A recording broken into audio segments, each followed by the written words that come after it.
안녕하십니까. LG전자 CSR팀의 유창호입니다. 오늘 중소기업의 슬기로운 ESG 평가 대응에 대해서 말씀드리도록 하겠습니다. 먼저 블랙락의 연례 서한으로 이야기를 시작할까 합니다. 이익과 목적, 그리고 목적의식이라는 연례 서한을 2018년부터 블랙락이 내보내고 있었는데요. 여러분들 많이 알고 계신 것처럼 블랙락이 ESG에 영향을 가장 많이 준 이해관계자로 많이 알려져 있습니다. 근데 2021년 전에도 이미 관련된 메시지를 계속 내보내고 있었고요. 2018년에 목적의식으로 시작을 해서 2019년에 이익과 목적이라는 연례서한을 내보냈습니다. 이 두 연례서한에서 동시에 등장하는 것이 바로 목적이라는 것입니다. 목적이라는 게 여러분들에게는 어떤 의미를 갖고 있습니까? 여러분들에게 개인의 목적이 또 있을 것이고 오늘 교육에 오셔서 얻고자 하는 목적도 있을 것입니다. 기업에게 있어서 목적이란 보통 이윤축으로 보통 얘기를 많이 하는데요.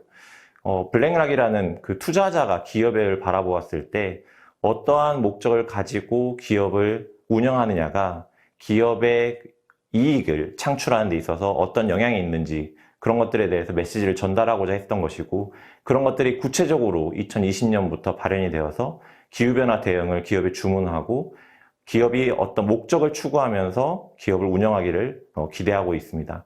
그래서 여러분들이 ESG를 알고자 함에 있어서 이 목적이라는 것이 명확하게 정의가 내려질 필요가 있습니다. 그래서 ESG 경영을 이해하는 데 있어서 가장 중요한 것은 사실 목적이라고 얘기할 수 있습니다. 목적이 앞서 말씀드린 것처럼 이윤 추구뿐만이 아니라 사회에 있는 많은 이해관계자들에게 도움이 되는 그런 기업 운영을 해야 된다는 의미이고요. 그리고 이것을 함에 있어서 우리가 어떠한 가치를 우선순위에 둘 것이냐, 우리의 회사의 경영 전략은 어디에 초점을 두고 있느냐라는 것을 정의를 내는 것이 매우 중요합니다. 예를 들어서 LG전자의 경우에는 고객 가치를 최우선으로 한다는 목표를 가지고 있습니다. 고객 가치라는 가치를 우리가 굉장히 중요하게 생각하고 있는 건데요. 여러분들의 회사는 어떠한 목적을 가지고 있고 어떠한 가치를 최우선시하고 있습니까? 그래서 ESG 경영은 사실 가치 경영이라고 말씀드릴 수 있을 것 같습니다. ESG를 말할 때 환경 분야의 이야기가 많이 나오는데요. 과거에는 환경 분야를 중요하게 하다 보면 재무적인 부분들이 피해를 입어서 문제가 되는 경우가 굉장히 많았습니다. 그렇지만 앞으로는 환경 가치와 재무적 가치가 함께 간다라는 이야기도 많이 나오고 있습니다. ESG는 사실 새로운 것이 아닙니다. 새로운 것이라는 주장도 많이 있긴 하지만 사실 기존에 있었던 내용들을 다시 정리하고 조금 더 체계를 잡는 것이라고 말씀드릴 수 있겠습니다. 그리고 ESG 경영은 우리가 추구해야 될 목표가 아니라 경영을 이끌어 나가는 데 있어서 필요한 도구이자 새로운 투자자의 언어라고 이해를 하고 넘어가는 것이 좋겠습니다. 앞서 말씀드렸던 이런 목적에 대한 정의가 이루어지고 나면 우리가 이해관계자의 요구를 어떻게 대응할 것이냐를 정리할 필요가 있습니다. 크게 보았을 때 우리가 그 요구사항들이 어떤 것인지를 이해하는 것이 첫 번째일 것이고 그 요구를 이행하는 것이 두 번째 단계일 것이고 나머지 마지막 단계는 그것을 외부와 공유하고 공개하는 것이 될 것입니다. 이것을 조금 더 작게 얘기를 하면 8개의 단계로 말씀드릴 수 있을 것 같은데요. 일단 우리가 요구를 받았을 때 그것이 어떠한 유형인지를 이해하는 것이 굉장히 중요합니다. 예를 들어서 고객사가 단순히 설문조사를 하는 것일 수도 있고요. 우리 회사를 평가하는 것일 수도 있고 우리 회사가 뭔가 약속을 해주기를 원하는 것일 수도 있습니다. 그리고 나면 이 요구사항을 이행하게 되는데요. 요구하는 사항에 대비해서 우리가 부족한 부분이 무엇인지 그 갭을 분석하고 우리가 해야 할 일을 과제로 도출하는 것이 그 두 번째 단계라고 말씀드릴 수 있겠습니다. 세 번째 단계는 이 과제들을 전략 과제로 선정을 하는 것인데 단기와 중장기로 선정을 할 필요가 있습니다.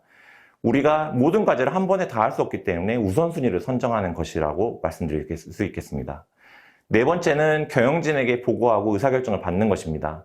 이 과제들을 실행하는 데 있어서는 상당한 예산과 인력이 투입되기 때문에 이것에 대해서 반드시 경영진에게 보고되고 의사결정 받을 필요가 있습니다.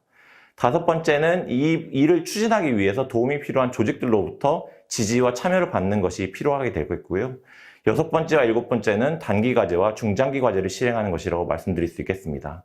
마지막으로는 이 성과들을 우리가 외부와 공유하고 정보를 공개하는 것을 말씀드릴 수 있겠습니다.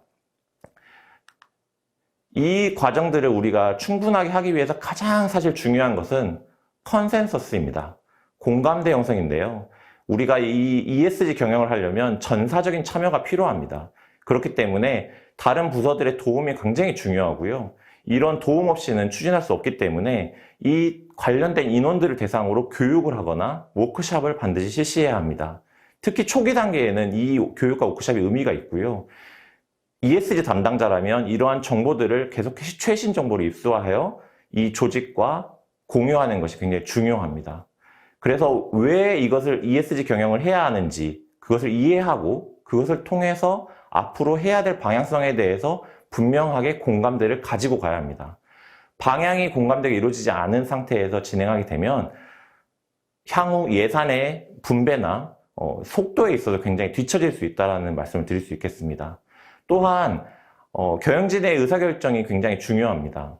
우리 회사의 비즈니스 모델이 사실 이 저탄소 경제에서 우리가 의미가 있는 모델인가, 우리가 혹시 변화해야 될 상황은 없는가라는 고민을 해봐야 합니다. 기후변화를 대응할 것을 요구하는 상황에서 우리가 기후변화에 악영향을 주는 비즈니스를 하고 있다면 우리의 비즈니스를 굉장히 급히 전환할 필요가 있습니다. 그래서 우리가 이 저탄소 경제에서 생존 가능한가에 대한 고민을 할 필요가 있습니다. 이러한 것들을 우리가 실행하는 데 있어서 누구에게 일을 시킬 것인가 또는 누구의 도움을 받을 것인가에 대한 고민이 굉장히 중요합니다. 이것이 바로 거버넌스라고 말씀드릴 수 있을 것 같은데요. 인사, 조직문화 조직이라든지 생산 조직이라든지 품질 조직이라든지 구매 조직이라든지 연구소 조직이 참여해야 합니다. 이 조직들이 모두 참여해서 각자의 목소리를 내고 각자의 자리에서 과제를 수행하는 것이 굉장히 중요합니다. 이런 것들이 어우러져서 거버넌스를 만드는 것이고 이런 것들이 경영진에게 의사결정되고 보고가 됨으로써 이런 것들에 대해서 하나의 방향으로 모든 부서들이 일을 할 수 있게 됩니다. 이때 중요한 부분 중에 하나가 경영진의 커미트먼트입니다. 경영진이 이 과제가 굉장히 중요하다라는 것에 대해서 선언을 하고 그리고 앞으로 이렇게 잘 해나가겠다라는 대외적인 약속을 하는 것이 굉장히 중요합니다. 그리고 이 과정에 있어서 회사의 최고 재무 책임자 CFO의 의지 선언도 굉장히 의미가 있습니다. 이제 본격적으로 본론을 좀 말씀드리려고 합니다. 앞서 말씀드렸던 것처럼 우리가 요구사항을 정확히 이해할 필요가 있습니다.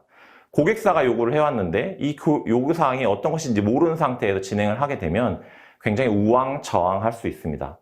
그래서 평가를 요청받았을 때 이게 어떠한 것들을 근거로 어떠한 기준을 가지고 평가를 하는 것인지 우리가 이해를 할 필요가 있습니다. 보통 방침이나 행동규범이라는 이름을 가지고 진행이 되고 있는 것은 있는데요. 그 부분들에 대해서 명확하게 이해하고 진행할 필요가 있겠습니다. 그래서 모르는 것이 있다면 반드시 물어보고 넘어가야 할 것이고 만약에 내가 잘 모른다고 해서 대응하지 않거나 기한이 길어지는 그런 상황이 발생하지 않도록 반드시 시간이 더 필요하다면 미리 양해를 구하고 시간을 벌어둘 필요가 있습니다. 그리고 영업 담당자의 경우에는 특히 혼자서 이해하고 대응하면 안 됩니다. 잘못된 답변을 하는 것이 가장 최악의 상황이고요. 영업은 이 상황들을 전체적으로 코디네이팅 하면서 현업으로부터 답변을 얻어내고 그 답변을 고객사에게 잘 충실하게 전달하는 것이 굉장히 중요한 역할이라고 하겠습니다. 그리고 요구사항을 만족시키는 데 있어서 우리가 형식을 단순히 만족시키는 것보다는 실체를 가지는 것이 중요합니다. 보통 고객사의 평가에서 무엇이 있습니까? 라고 했을 때 그 방침을 단순히 문서로 만드는 것이 이루어지는 경우가 굉장히 많은데요. 이것은 굉장히 형식적인 대응이 될 수 있고 워싱, 즉 진정성의 문제가 될 수 있습니다. 단순히 방침을 만든 것이 아니라 그것이 실제로 실행될 수 있도록 실체를 만드는 것이 굉장히 중요하다고 말씀드릴 수 있겠습니다. 앞서 말씀드렸던 그 기준, 평가의 기준으로 대표적인 것들이 행동규범을 볼 수 있는데 협력회사에 대한 현대기아자동차 협력회사 행동규범을 보여드리고 있습니다. 이 행동규범을 근거로 해서 기준으로 해서 평가 문항들이 설계되어 있습니다. 그렇기 때문에 단순히 문항만 보는 것이 아니라 평가 문항의 배경이 되는 행동 규범을 한 번쯤 읽어보고 이해하고 진행할 필요가 있습니다. 그리고 이 요구사항들을 이 앞서 보셨던 행동규범 같은 그 배경이 되는 문서를 이해함으로써 정확하게 이해하고 넘어갈 수 있습니다. 예를 들어서 ISO 14001, 즉 환경 경영 인증을 받았습니까? 라고 질문을 했을 때 이 질문이 단순히 인증을 받았냐고 물어보는 것이 아니라 우리가 체계적으로 환경 경영을 하고 있는지, 그리고 그를 통해서 주변에 미치는 환경 영향을 잘 관리하고 있는지를 확인하고자 하는 질문이다라는 점을 염두에 두고 대응할 필요가 있습니다. 그래서 단순히 우리가 ISO 14001이 있다고 해서 좋은 평가를 받는다라고 말씀드릴 수 없습니다. 왜냐하면 평가 이후에 현장 점검이 이루어지기도 하고 검증 절차가 있기 때문입니다. 그래서 그런 배경과 맥락을 명확하게 이해할 필요가 있겠습니다. 또한 이 요구사항들이 단순히 현지 법에 대한 것뿐만이 아니라 법을 넘어선 비욘드 컴플라이언스 영역에 대한 요구사항도 있다는 것을 반드시 이해하고 갈 필요가 있습니다. 이 컴플라이언스 영역과 비욘드 컴플라이언스 영역 때문에 고객사와 종종 분쟁을 일으키는 경우가 있는데요. 법이 아니더라도 국제법상 또는 국제기준상 강력한 기준을 적용을 원칙을 삼는 경우가 많이 있습니다. 그래서 그런 부분들을 충분히 인지하고 우리가 현실을 고려했을 때 이 부분까지는 가능하겠습니다. 또는 이 단계까지는 갈 수 있겠습니다라는 서로 커뮤니케이션을 통해서 원만하게 진행할 필요가 있겠습니다. 이걸 통해서 우리가 어떤 부분이 부족한지 갭을 파악할 수 있을 것이고요. 우리에게 있어서 어떤 기회가 있을지, 어떤 위협이 있을지를 판단해 볼 필요가 있을 것 같고요. 그리고 이 갭을 파악했을 때 우리가 어떤 부분을 우선 진행할 것인지 비용 대비 효익 분석을 통해서, 즉 타당성 분석을 통해서 우리가 우선순위를 설정할 필요가 있겠습니다. 이 우선순위를 설정하는 데 있어서 우리가 알아두어야 할 프레임워크들, 지표들이 있습니다. 앞서 다른 과정에서도 많이 들으셨을 수도 있겠지만 우리가 수많은 지표들과 수많은 평가의 요구를 받고 있습니다. 그렇지만 여기서 알아두실 것은 우리가 이 프레임에 갇히거나 모두 할 필요는 없습니다. 우리가 적정하다고 생각하는 하나의 기준을 선택하고 그 기준에 집중하면 됩니다. 사실 ESG 요구사항은 굉장히 어떻게 보면 이미 정리가 많이 되어 있습니다. 특히 GRI라고 하는 글로벌 보고 표준에 따르면 이 표준에서 ESG 각 분야별로 어떤 일을 해야 할지를 제시하고 있습니다. 그래서 이 스탠다드를 우리가 자세히 읽어본다면 우리가 해야 할 일을 굉장히 깔끔하게 정리를 할 수 있습니다. 이 외에도 TCFD라든지 사스비와 같은 지표들이 있는데 사실 들여다보면 큰 맥락은 동일합니다. 조금 더 구체적인 주제, 즉 기후변화와 같은 또는 업종별로 필요하다고 생각되는 우선순위가 높은 지표들에 대해서 정리됐을 뿐이지 결국은 GRI로 수렴되는 경우가 굉장히 많이 있습니다. 따라서 우리에게 의미가 있는, 우리 산업, 우리 회사에 적합한 의미 있는 지표에 대해서만 집중 관리할 필요가 있습니다. 우리가 해야 할 일을 우선순위를 결정하는 데 있어서 중대성 평가라는 방법론도 사용할 수 있습니다. 그런데 이 중대성 평가가 무엇이냐라고 했을 때 뭔가 새롭고 어려운 것이라고 생각하실 수도 있겠지만 사실 우리가 이미 해왔던 것들입니다. ISO 14001, 45001, 과거에 오샤스 18001과 같은 우리가 비즈니스를 하고 있는데 우리가 어떤 영향을 지역사회에 주고 있고 어떤 일들이 발생 가능성이 높은지 사실은 과거에 이미 챙겨왔거든요. 이런 것들이 사실은 중대성 평가라고 볼 수 있고 이 중대성 평가의 분야를 환경과 안전뿐만이 아니라 사회라든지 임직원과 같은 그런 분야로 조금 확장하는 개념 정도로 이해하시면 되겠습니다. 앞서 말씀드렸던 GRI 구조를 조금 더 살펴보면 공통표준의 영역이라고 할 수 있는 GRI 101부터 103 그리고 구체적인 주제별로 경제, 환경, 사회 분야에 대한 200 시리즈, 300 시리즈, 400 시리즈를 볼 수 있습니다. 그래서 여러분들이 잘 모르겠다고 생각되는 또는 우리가 미처 챙기지 못했다고 생각되는 영역들의 표준을 찾아서 살펴보시면 될 것 같고요. 이 스탠다드는 계속해서 진화하고 있기 때문에 세금에 관련된 것이라거나 물에 관련된 것이라거나 또는 폐기물에 관련된 표준들이 새롭게 등장하고 있습니다.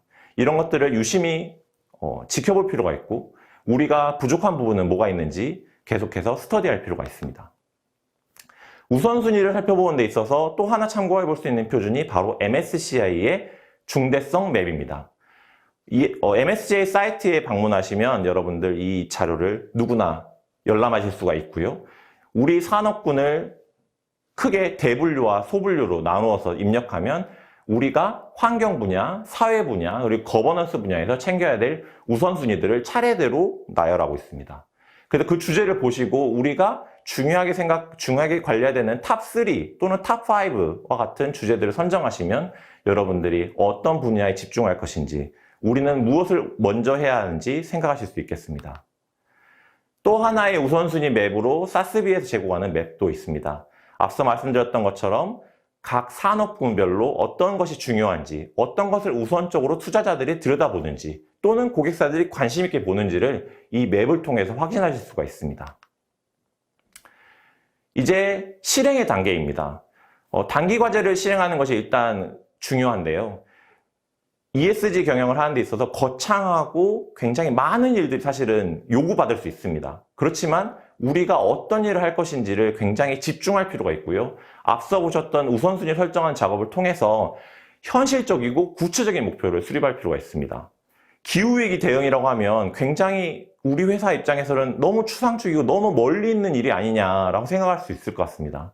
그렇지만 기후위기 대응을 다른 언어로 해석하자면 온실가스 감축이라는 말을 할 수 있을 것이고요.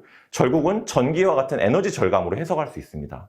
이렇게 우리가 할 수 있는 일로 조금 더 구체화를 함으로써 여러분들의 ESG 경영이 보다 효율적으로 진행될 수 있을 것입니다. 그렇기 때문에 여러분들이 하고 있는 과제는 새로운 것이 아니라 기존에 있었던 과제들을 조금 더 ESG 관점으로 재해석하고 방향을 재정립하는 것이라고 말씀드릴 수 있겠습니다.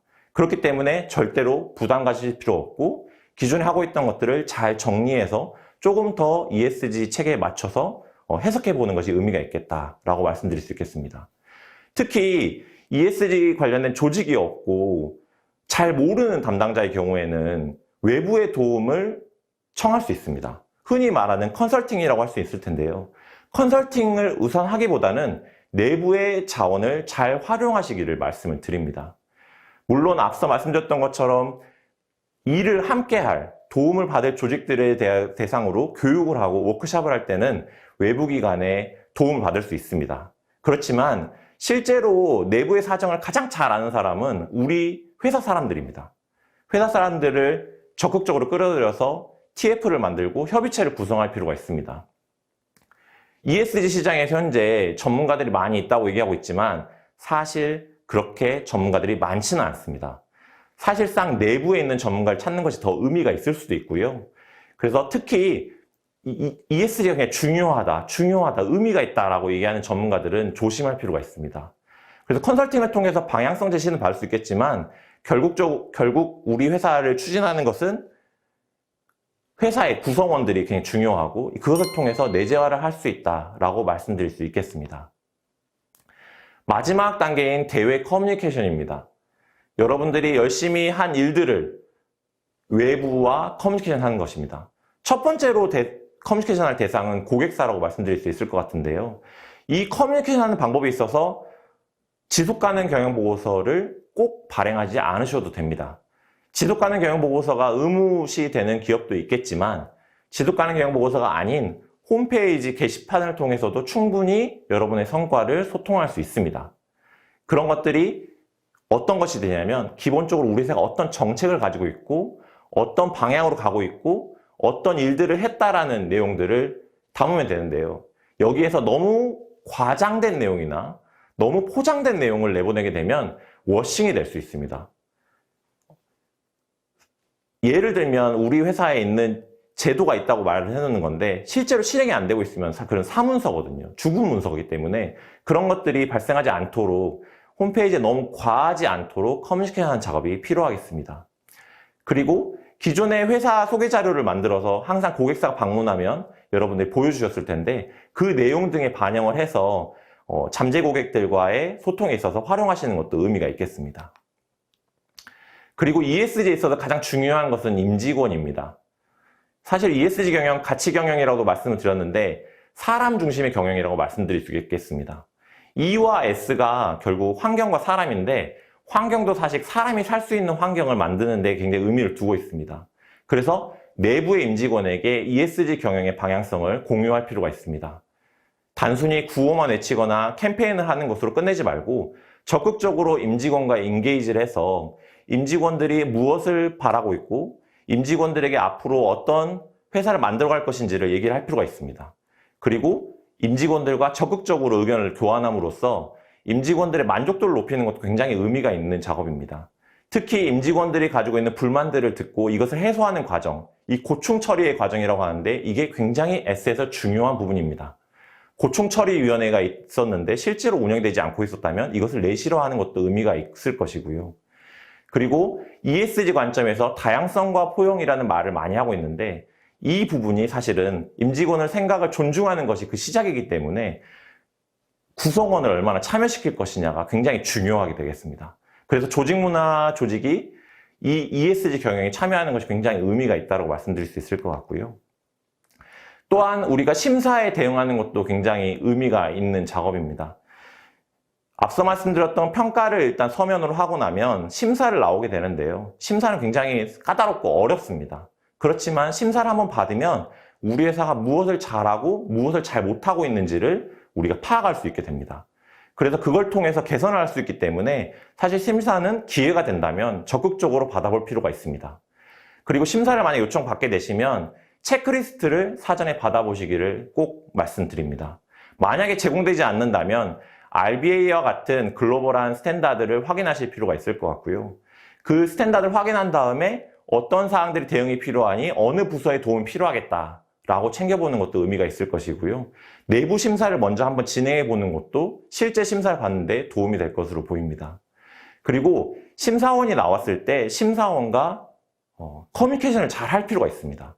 심사원이 이야기하는 내용들을 잘 이해해야 답변을 할 수 있는데 심사원들의 언어를 자칫 잘못 이해해서 잘못된 답변이 되는 경우가 있습니다. 그래서 만약 심사원이 요구하는 질문이 이해가 안 되면 자꾸 되물어봐야 합니다. 그리고 심사 결과에 너무 집착하지 않으시기를 바랍니다. 심사는 우리가 하고자 하는 방향성 또는 개선하고자 하는 방향성을 확인하는 것이기 때문에 심사를 통해서 우리가 점수를 좋게 받는 것이 중요한 것이 아니라 우리가 가야 할 포인트들을 찾는다라고 생각을 하시면 되겠습니다. 이러한 대응을 통해서 ESG 경영을 우리가 사업장에서 챙기다 보면 고객사의 요구에 효율적으로 대응할 수 있고 앞으로 요구 수준이 높아지더라도 그 맥락을 정확하게 이해하고 있기 때문에 선제적으로 대응할 수 있는 부분도 있습니다. 또한 새로운 비즈니스도 창출할 수 있을 것이고요. 앞서 말씀드렸던 것처럼 직원들의 불만이나 만족도를 높임으로써 이중률을 낮추는 그런 기대 효과도 있을 수 있겠습니다. 또한 앞서 말씀드렸던 것처럼 기업의 지속 가능성을 확보함으로써 경쟁 우위를 확보할 수 있다라고 말씀드릴 수 있겠습니다. 네, 이상으로 강의 마치겠습니다.